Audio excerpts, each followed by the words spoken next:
pleasure to hear Ramesh Johari talk, and this is a very appropriate work for this workshop. It's great to have you here, Ramesh. Great. Yeah, thank you. Yeah, it's great to be here. It's been a lot of fun to see all the different things presented throughout the program, and thank you to David and Dorothea for the invitation to be able to present this. This is actually the first time I'm talking about this work. It's joint work with Gabriel Weintraub, who's a professor in the Stanford GSB, and then really like all the heavy lifting here and you know, shaping the problem and the contributions. Bar Light, a PhD student at the GSB, deserves credit for that. Any mistakes are definitely my own. So yeah, and so it's first time presenting it, so still work in progress. Feedback is very welcome. We'd love to sort of understand connections that we may have missed, all that type of stuff. Okay? And also, as a result, the narrative may still be something that we will need to tweak, so feedback on that is useful as well. I guess first let me just tell you, this is like the background on how we even got interested in this problem. And what we were interested in was the observation that many platforms will shape the information available about one or both sides of the marketplace to the other side of the market. There has been I think a decent amount of work of this sort, this general flavor in the community, working on market design, matching markets, things like that. In particular, we were kind of focused on filtering of sellers based on estimates of their quality. So some qualitative examples would be platforms that boost visibility of sellers that have higher quality characteristics. So it might be something like Prime is effectively a form of a badge that's signaling higher quality in terms of shipment guarantees on something like Amazon Marketplace. So at one extreme, you can have these features that are actively boosting perceived higher quality sellers in the platform. Alternatively, you could imagine features that actually remove low quality sellers from the platform, kind of achieving, these are basically just two sides of the same coin. And I'd say this is most common on a wide range of service, what I call service marketplaces, so like ride sharing, delivery, home cleaning, things like that. So broadly speaking, I'm going to refer to that phenomenon, as I did in the title, as quality selection by the platform in particular. And I'm going to just note that from this point forward, there's going to be sort of a stylized connection back to the kind of formal, the more like kind of practical operational setting of platforms like this. I do think an interesting question around this work is, bridging that gap one step forward. This will be very much a theory talk. But at least like if you're willing to grant this kind of qualitative motivation for what we're doing, then the type of question we're asking is about a particular sort of strategy that's often seen, which is where what they're effectively doing here is not just filtering sellers kind of arbitrarily, but really of low quality. So what we ask is, when is it optimal to keep only high quality sellers in the platform and then remove the rest? Okay? So in order to get you through the talk, I'm going to have to add a lot of scaffolding around trying to answer a question like this, and that's really what my slides are trying to convey. So here's an outline of what I'll do. The first thing I'm going to do is I'm going to set up two, as I mentioned, stylized models of markets, two-sided markets, which have the feature that the platform is going to be making quality selection decisions inside of them. And in the talk, its goal will be to maximize total transaction value. That is admittedly sort of an artificial objective function. It's kind of motivated by the fact that in many of these platforms, the way the platform monetizes is by taking, say, a percentage of transaction value. So you can take what we're doing here and add onto it a fee structure where it's setting fees to one or both sides of the marketplace and kind of worked on that. For the purposes of the talk, I've removed fees entirely and just made this the objective to keep it simple.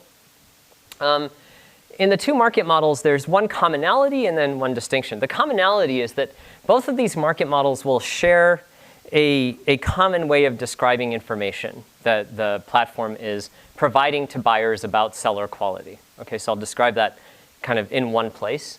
The models differ in what the platform is doing. In the first model, actually these are in the wrong order. In the first model I'll show you one where seller's strategy involves choosing the quantity that they're going to provide, and in the other model I'll show you a model where the seller's strategy involves choosing prices. And as you can imagine, the platform intermediation here then has to involve kind of the other dimension of the transaction.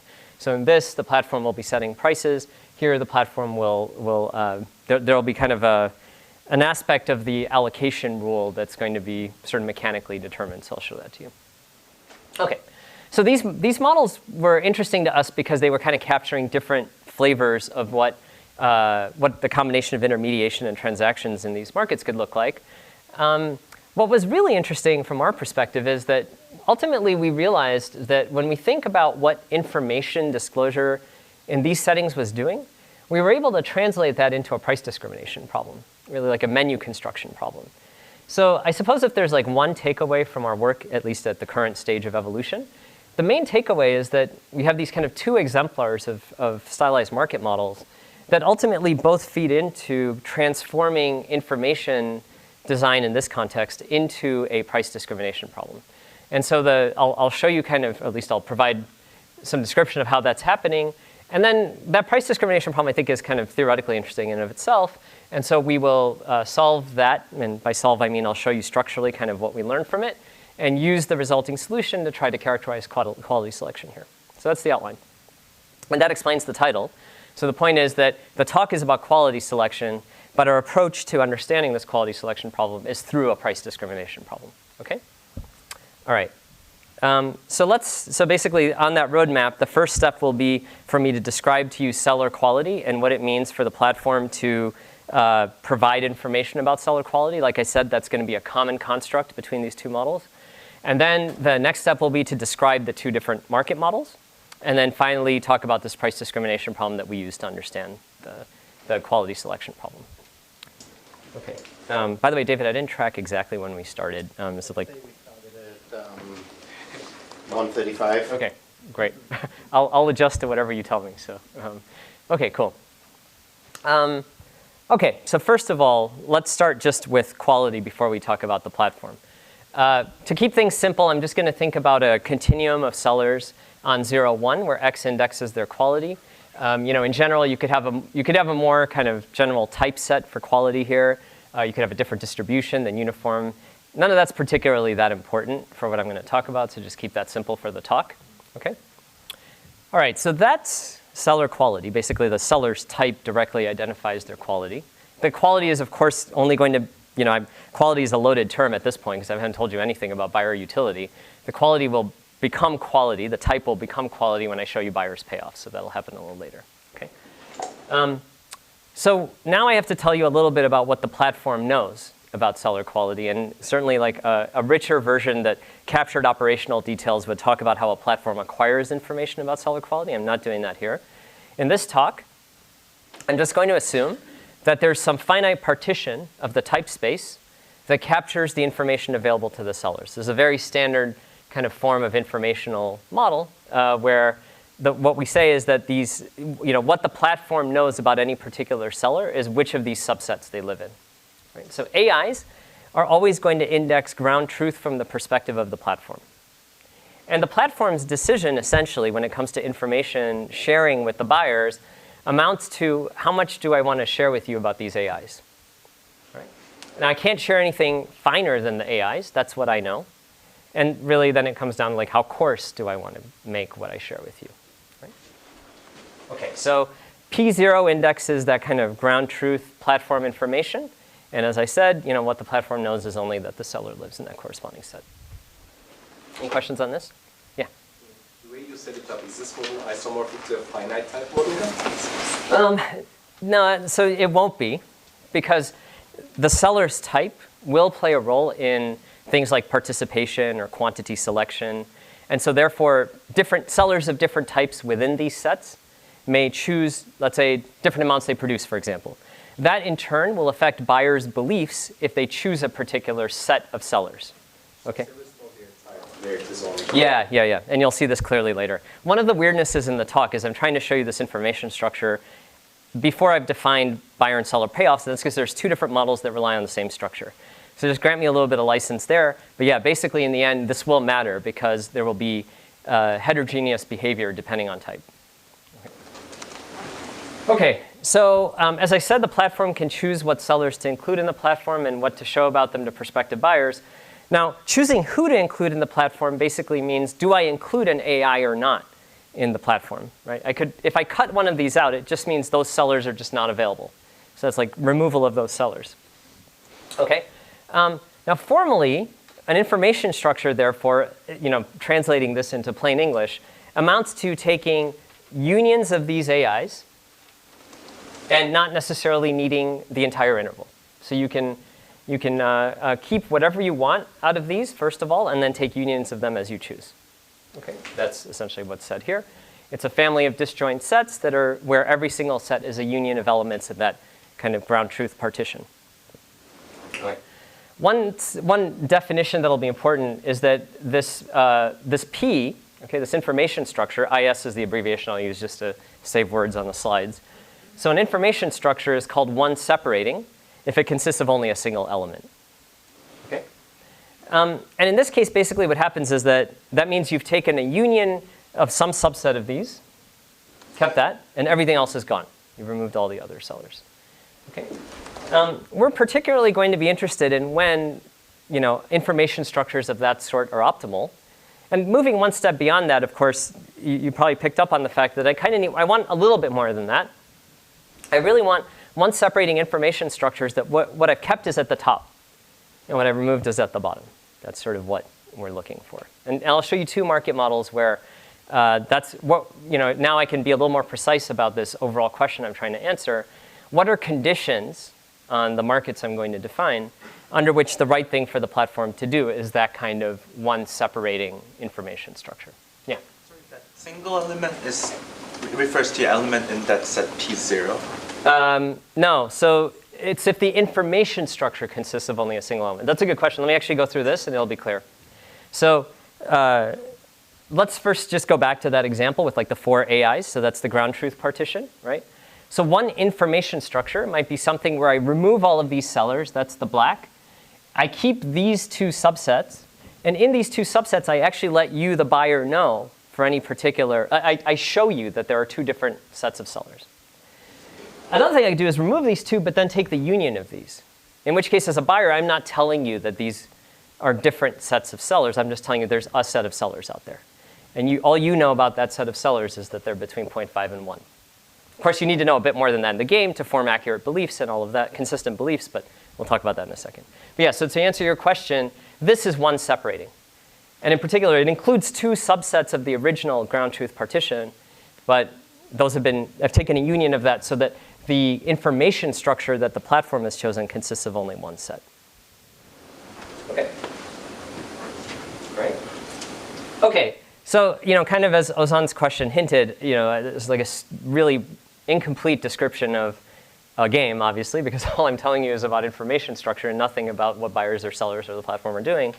So I need to fill that in, and that I'll fill in these 2 different examples. Okay. So let me actually maybe just pause for a sec, ask if there's any other questions on this sort of model of information structure. Obviously, you could get a lot richer than what we have here. But this felt like something where we were hoping we would be able to make some tractable progress. That was really the main reason to start this. Yeah? I'm trying to think about parallel in the real world. Would these be? Yeah, that's a dangerous exercise, but let's go down this road. OK, go ahead. Would these be like a form of certification that the platform creates, or background checks? You either pass the background check or you don't? Yeah, I think that's probably a good way to think about it. I think about it as at the extremes as 2 different types of information structure in the real world. One would be what you just said, which is where I'm effectively partitioning sellers through a signal, badge, something like that. So that's where I thought of like Prime really is conveying quality directly, because as a customer, there is some service guarantee that comes along with Prime on Amazon Marketplace. That's one. And then the other extreme is the one is sort of complete removal, so that when I see the platform, it's not that you're badging anything that's there. It's just that you've removed a bunch of stuff that's not there anymore. Now, in between those extremes are things that platforms do in, for example, adjusting search results and things like that. I have struggled with that a little bit. We all have, Gabriel Barr and I, in thinking about, it's not really that, obviously, because there's an endogeneity there that's not being captured in the model. And I think that's kind of one of the interesting ways to maybe push forward and think more about what information structures mean when you incorporate that as well. Because that's obviously a big part of what real-world information structure design looks like that maybe this isn't capturing. Yeah. Yeah. So do you also allow in your information structure like you sets like A2 union A3 and A3 union A4, can both of them exist? Oh, that's a really good question. No, so the information structure I'm creating is disjoint. So it's like a, yeah, exactly. The definition here was the disjoint set. Just to clarify, if let's say A2 is not in P, that means that A2 sellers are not in your market? Right. Right. They can't participate. I mean, basically what happened is that the platform removed them from the matching technology completely. There's just no way for buyers to select them anymore. And this is not personalized, so it's everybody agrees on the type distribution. Oh, you mean, yeah, and that'll be clearer too as I go through the two more. Maybe that's a good sign that I should say more now about what the models are. The notion of X will be like vertically differentiated in a uniform way. Okay. All right. Okay, so let's start with this one. So I called this model quantity setting sellers. I probably need a parenthesis here that says and price setting platform, okay, underneath it. So let me show you what that looks like. Okay, so first step is kind of what I've already told you. The platform sees this ground truth partition and then chooses a information structure in the way that we just described. So hopefully we're all kind of good with that. The platform at the same time also chooses what I'm going to call price function, which has the feature that it's constant on subsets in the chosen information structure. And really this is just the price is not conveying additional information beyond the information structure, okay? What this amounts to is that the platform is telling buyers that if you select one of these subsets in the information structures to transact with, then the price you're going to get charged is whatever the price function is telling you. All right. Okay, so now I've got this price function. Sellers are just going to take the price function as a given. They're going to maximize profit to choose quantities, and I'll show you what their profit function looks like so you understand why there's going to be sort of a straightforward mapping here from their optimization problem to the quantities they choose. Now, given those quantities, buyers can form beliefs about the average quality of sellers in these different groups. And they will use that to determine whether to buy, and if so, from which set of sellers to purchase. Okay? The rationing in a given set is kind of the simple and obvious thing, which is just sort of proportional rationing. Okay? So let me explain that in a little more detail. So from a seller standpoint, so a type X seller who chooses to produce a quantity Q and faces this price. Now, let me explain what P of BI is. BI is a subset of the information structure, or is an element of the information structure. So it's a set in the information structure, okay? This would have been like A3 union A4 in what I showed you before. P of BI is that price that the platform set for that group. The seller sees that price and they're thinking, how much should I produce? That's the quantity setting choice by the seller. And we kind of have a simple form here where there's a polynomial cost function with a coefficient that depends on your type. So in particular, kind of a key thing that's important in this model is that this cost is increasing as a function of seller type. So higher quality costs more to produce. Okay. And then the profit is what you'd expect, quantity times price minus cost. And so this, like when the seller solves this optimization problem holding the price fixed, they're able to spit out a quantity that they're willing to produce. Okay. So now a buyer who chooses to buy from the set BI of sellers, okay, knows sort of what is the expected quality that I will see if I get randomly matched into a seller. These are all infinitesimal, right? So as a buyer, I'm looking at this now measure of quality induced by how much each type of seller in a given BI is choosing to produce. So that's back to your question, Ozan. Because of the structure of this, the amount that a type X seller produces will be heterogeneous within a single set. Okay. And so that's this, like, this is I'm compressing a ton into this notation where the buyer has formed a belief about the average quality of sellers in the set BI. The buyer is of type M, and that's how much they value quality relative to price.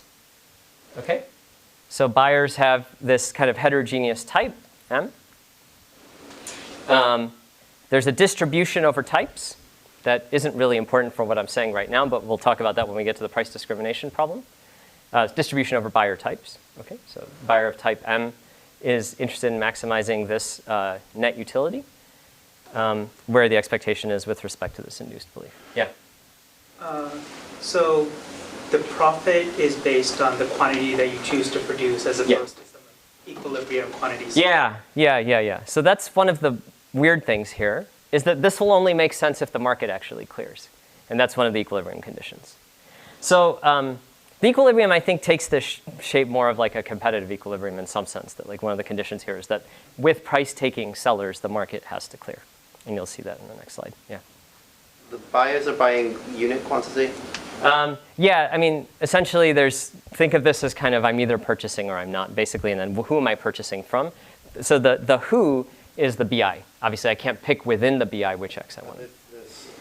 Expected X given BI, that's what's induced by the quality distribution that's generated by the sellers in that bucket? Yeah. It's like it's the combination of who's in the bucket. Oh. It's a quantity weighted. Yeah, it's who's in the bucket and let's see. Turn off the screensaver, so okay, there we go. Yeah, it's who's in the bucket and how much should they choose to produce. So if only the highest quality type in the bucket makes stuff, then yeah, right. Yeah. And I have to be consistent with that when I induce this belief. Yeah. That's the endogeneity in the belief. And actually, since you said that, let's just write that here. That's exactly bullet 1. The buyer's beliefs are consistent with seller's actions. Buyer and seller decisions are respectively optimal with respect to this utility we just defined. And this is what Nikhil's question was about, that supply has to equal demand for each of these sets. The markets have to clear in each set. Okay, so now, yeah. So is there no condition that for each buyer, the quantity has to be how much is bought from the buyer too, or is that automatically guaranteed? So the buyer is... Or the seller, I mean, for every seller, what they make does not have to equal. So that's captured by this because I'm sort of aggregating up all the demand. So think of it this way. When a buyer chooses BI, they don't get to choose the X they buy from. They only get to choose the BI. So from the platform's perspective, there's this mass of BI demand coming in. And on the other side, there's this mass of BI stuff being produced. The fact that some of the BI stuff has different qualities within it, the buyers don't know. So I could take this and just randomly ration it out over here, and that clears the market, as long as the two quantities match. Okay, good question. Okay, so okay, now we get to this key observation. That's kind of the connection to price discrimination. An information structure and a price are implementable if there exists such an equilibrium. Okay, so you can see a basic problem here that was inside Nikhil's question. I could just pick any information structure, any price I want, but if the market doesn't clear, if there's no equilibrium there, then that's not valid. So in order for me to actually pick an information structure and a price that I could kind of use, I have to be clearing the market in some way, and that's this condition that there's an equilibrium. Okay? Now here's the key observation. Let's say that I pick a PP pair that's implementable. Now what's going on in equilibrium from a buyer's perspective? You've just shown me a collection of these sets of sellers. And for each set, you've shown me a price.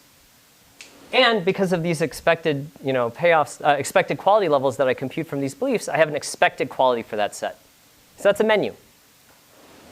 So what this means is that every time the platform is thinking through which PP pair do I want to use, effectively what it's doing is manipulating this menu on the buyer side. Okay? And so then what that does is it says that we've got a really kind of highly complicated menu design problem here, where the platform is picking a menu where feasibility of a menu is defined by which menus are implementable in this sense. Does that make sense? Okay. If that makes sense, the next model is kind of similar with price setting instead, at least as far as this key observation is concerned. There's a lot of redundancy in the talk, where I just say the same thing over and over again in hopes that you'll believe me by the end. So this is one of those things that I'll say again. Okay. Yeah. Are things really different if the sellers get to expend effort to produce different quality? I mean, a lot of times I would think that somehow part of the reason that some sellers are low quality is that they've decided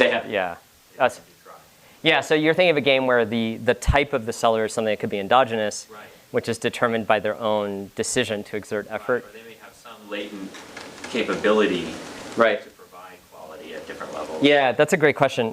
So I haven't thought about that. A priori, something tells me that one concern I would have there is, so I mean, at that point, I'd be backing up your type as a seller to something one level back. I'd need a model of both what the platform knows about that, as well as endogenously what the platform learns about the actual quality level you've chosen to produce. So I'd want to rethink my information model a little bit in that context, and then, yeah, I don't want to commit to what the finding might be in that case. So it's an interesting question, though. That's a really good comment. Okay, let me quickly run through this model so I can get to the price discrimination results, okay? So in this model, essentially what happens is you have the same first stage, platform sees ground truth, chooses an information structure. In this case, sellers are going to choose whether or not they enter, and they'll choose the price they want to sell at if they do enter.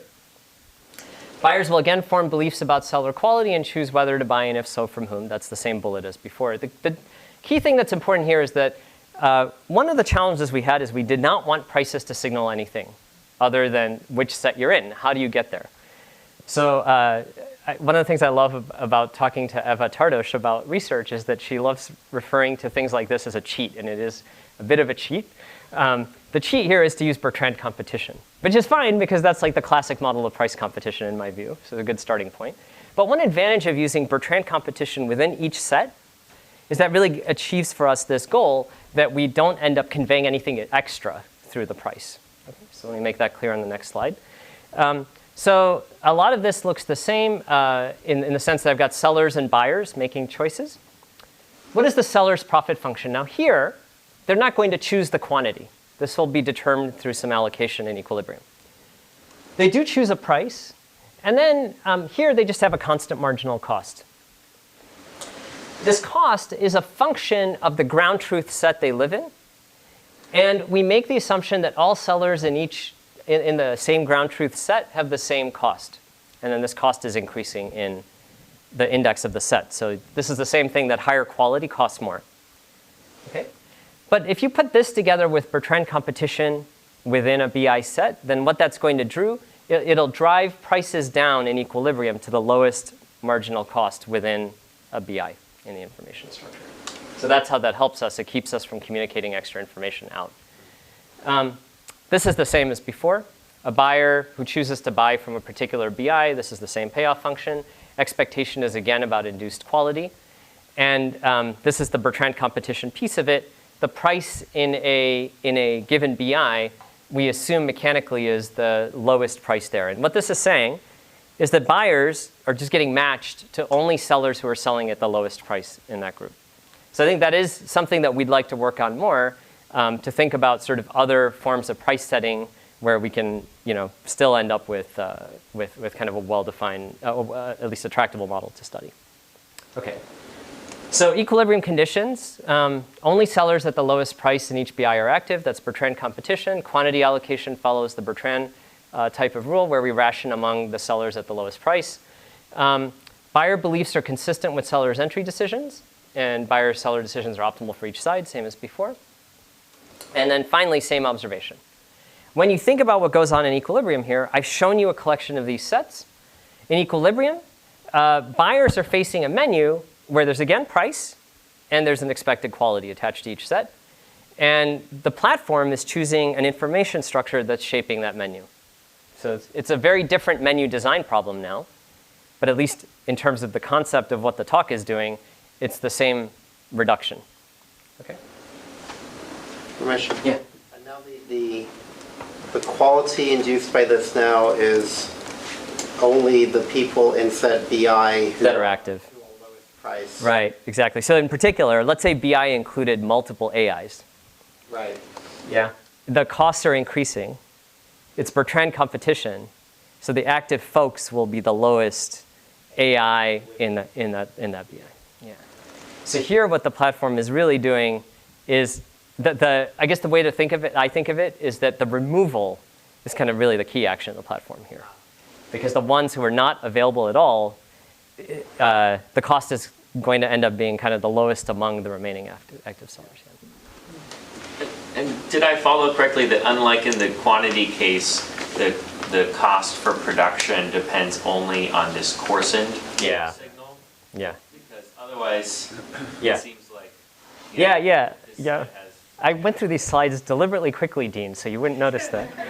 No, that's absolutely right. Yeah. So here, let me state that as kind of an open question, which is that the ideal thing to be able to do would be to get to a point where you actually, or you have a richer kind of price setting model, but nevertheless, like complete type information of the seller is not being communicated through an equilibrium. Otherwise, it kind of eviscerates the whole thing.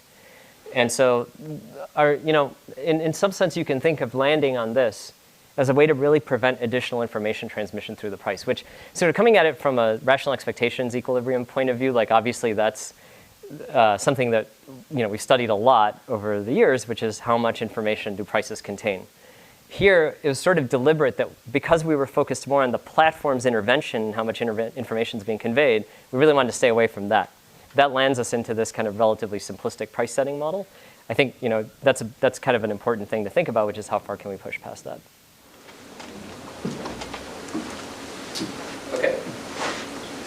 Yes. What's interesting is that the platform in the previous setting at most chose as many prices as there were EIs, yeah. Now it has to choose sort of a continuum of quantities. Yeah, so the thing about the quantity allocation is like the Bertrand rule is the thing that ends up determining, kind of how. So buyers are choosing how much to buy. That'll determine kind of incoming demand. That gets rationed among the sellers who are at the lowest price, right? So they end up producing equal amounts? Yeah, so the queue, the queue that arises here, this will be determined by what's the mass of sellers who chose to sell at the lowest price relative to the demand that was generated given kind of the demand, the buyer optimization problem. Yeah, great questions. Anything else? So I think I have like 10 to 15 minutes left, so I'll use that to talk about price discrimination. Okay, so now for something completely different. So basically in these two models, stylized as they may be, we've reduced the problem into looking like a price discrimination problem in the way that I tried to convince you, through the last two sections.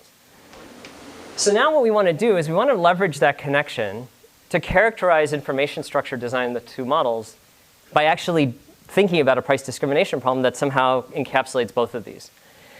For us, what was really interesting about this is that that's like highly non-trivial, because if you just think about what the menus are that are available to the platform, they depend in some really complicated way on the choice of information structure. This is true even in the Bertrand setting. It's not so simple to work through the menu design problem because there are constraints. Like you're not in the Bertrand setting, you're constrained as to the prices that are available to you. Right? So it's not, you have to think about sort of conditions under which, remember that our overall goal was to say, what are conditions under which keeping the top, removing the bottom ends up being the optimal strategy. So how do we get there? Okay, so the type M buyer has utility MQ minus P for a product of quality Q at price P. This is the same as what I wrote down before, except now we're in price discrimination setting. So this is kind of the standard utility model for buyers in a price discrimination setting. Okay, now earlier I didn't really tell you anything about buyer types other than to say a buyer of type M valued price to quality in a certain way.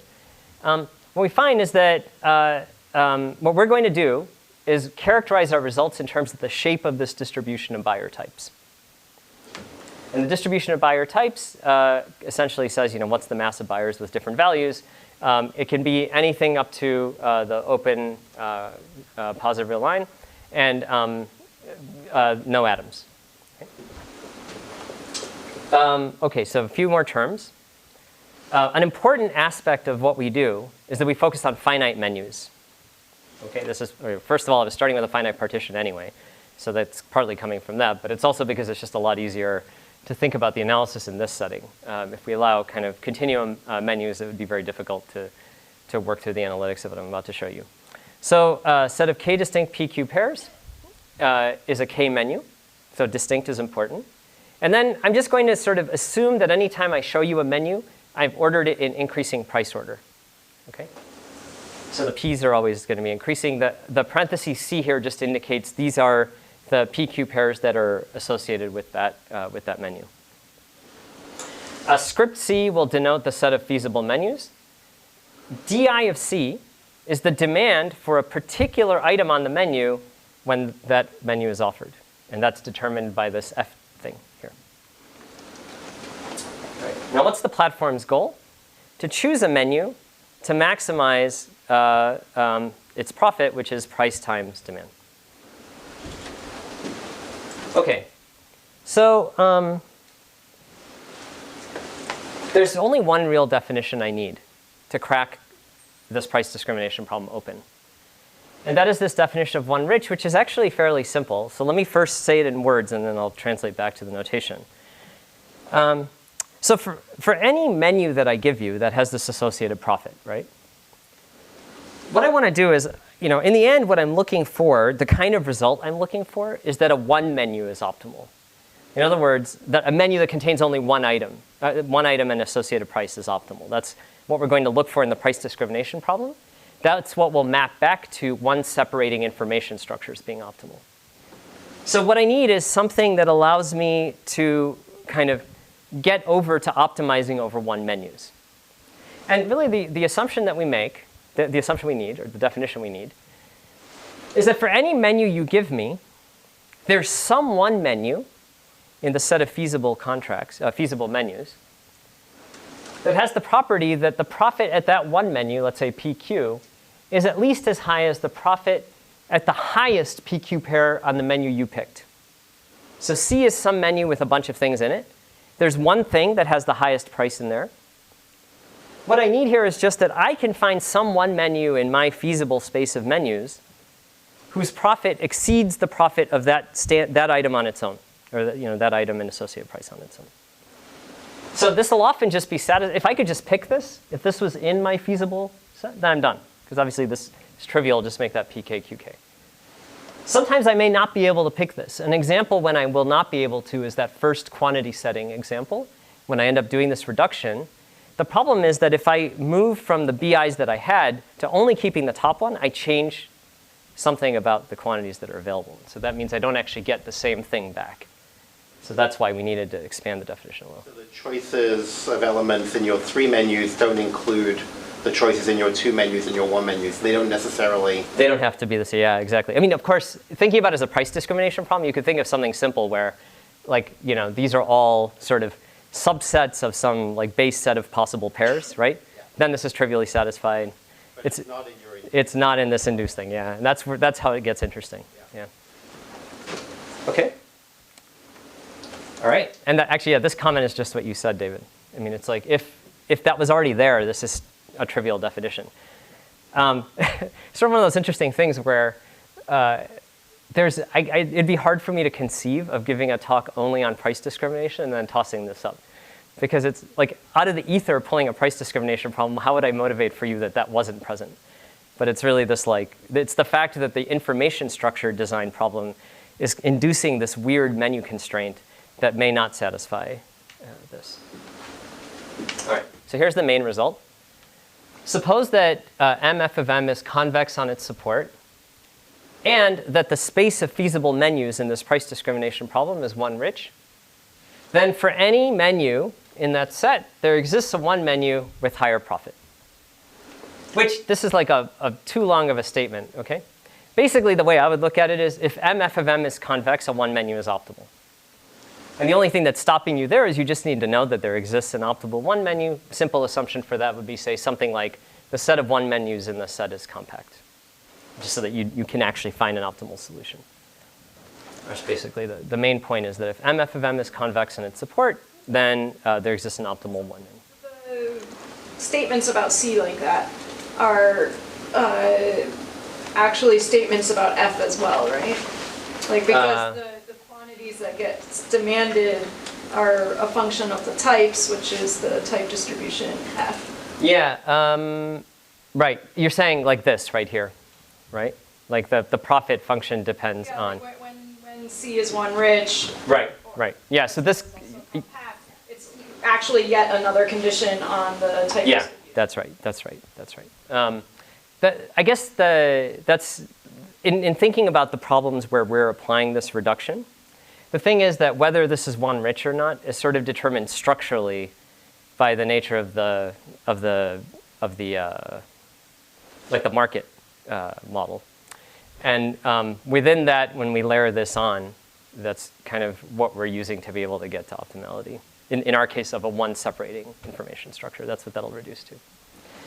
So let me see. Let me skip the proof right now, and I'll come back to it with the last couple of minutes if David indulges me. And then let me first just fill in a few remarks on the theorem and the reductions, and then we can go back. OK, so first of all, I don't know if I should call this a partial converse or a counterexample. But basically, if MF of M is not convex, then we can, so we can find an example. So to Nicole's point, maybe a more precise way to say this is, we can find an example where MF of M is not convex and the set of contracts is not one rich. The set of menus, the available menus is not one rich, where no one menu is optimal. OK, that's one. You might, for us, actually, a really interesting exercise, which I'm not totally sure we're done with yet, just because of how wide-ranging the literature on pricing and price discrimination will be, is just to understand how this relates to other price discrimination problems. Now, the closest relationship from our perspective is to this work by Bergman and co-authors on price discrimination where the menu that's being presented is a finite set. That's true here, too. The big difference from that work is that our costs are all zero from the platform's perspective. In a typical price discrimination problem, when you're including something, there's a cost associated to that for the principal, and all our costs effectively are zero in this price discrimination problem. The results and techniques, as a result, look quite different from what we've seen so far. So that's remarks on the theorem. Let me give you a little bit of intuition before the proof. Yeah. Oh, 5 minutes. OK, great. Then you're not allowed to ask me any more questions, David. Yeah. Thanks for the warning. So on elasticity, one way you can translate the condition on MF of M is that that's basically saying that the elasticity of the density of types is above a lower bound, -2.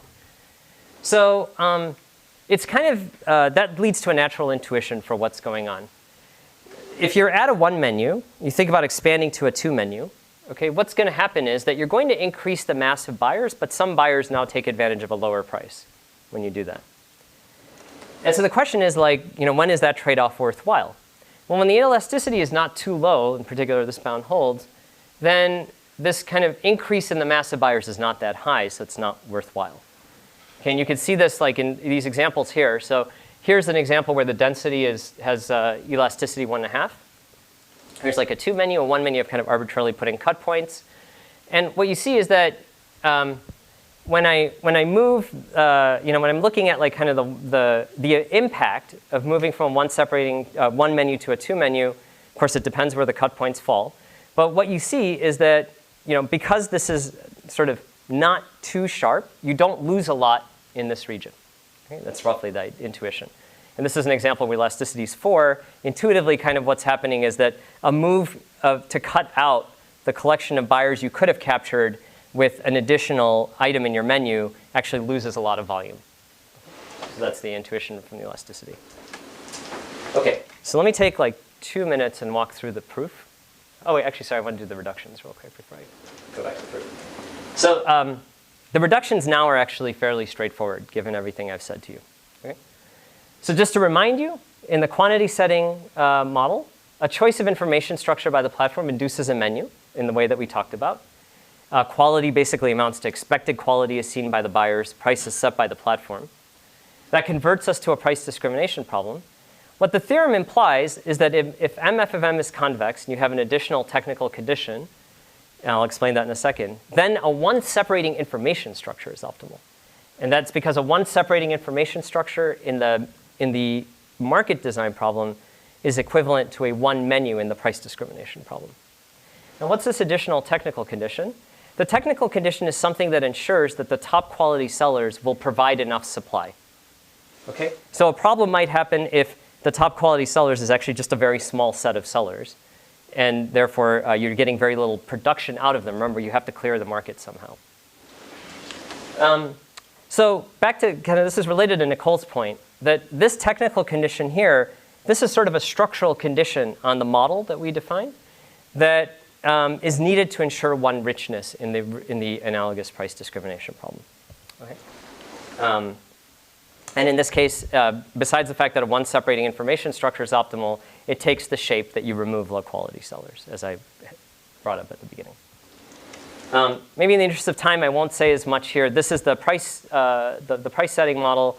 Basically the same result. Here, no technical condition is needed for one richness. Okay, so now I think I have like 1 or 2 minutes to briefly mention the proof. Let me just quickly mention that. So the proof amounts to the following, which is that if you pick a menu, just to remind you, the result is this, right? I'm going to show you how we think about this. If MF of M is convex, how do we show you that a one menu is optimal? So the basic idea is that, first of all, just assume without loss of generality that the demand for every one of these items in your menu is positive. You pick some C, demand for every single thing is positive. If not, you just remove the things where demand's not positive. And as a result of that, you can assume that the prices and the qualities are both ordered together in the menu. Okay, once you've done that, you've got pivotal types of customers who are exactly indifferent between adjacent items in the menu. That's this. And kind of a simple exercise here shows you that your profit for that takes on a really clean form.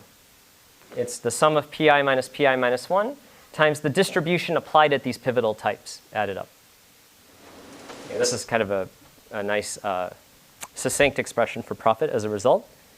Okay, so what's cool is that we now use convexity to basically use convexity together with Jensen's inequality to bound this. And that's what we get right here. Oh, sorry, there's a question. Yeah. Sorry, I don't see how demand being non-zero implies that the quantities are increasing. Let me take it offline because I'm just about out of time. I can explain that in the break. You also see me a lot, so we can talk about that at Stanford too. Okay, so using Jensen's inequality and convexity. So in particular, convexity of f of mm implies that this is convex. Okay, it jointly is a function of p and v. We can use that together with Jensen's inequality to get this bound. And that bound, as a result, allows us to say that the profit under a one separating contract, which includes just one menu, that includes just the top Pn Qn, is higher than under your full C. And now we apply one richness. We know there's something else in our set that does better than Pn Qn. And that's the proof. So really, the proof amounts to this mix of convexity applied to these terms with Jensen's inequality. It's really clean. Okay. All right, so I think that's it. I'm about out of time. And so let me just wrap up with this slide. There's a couple of nice findings here. I think I'll let you read these, but the main thing I want to emphasize is that for us, what was really interesting is this link between information structure and price discrimination. I do think that if you think of what the platform, and this gets back to your question, Chiara, I think of the platforms as actively choosing what information they want to show about sellers.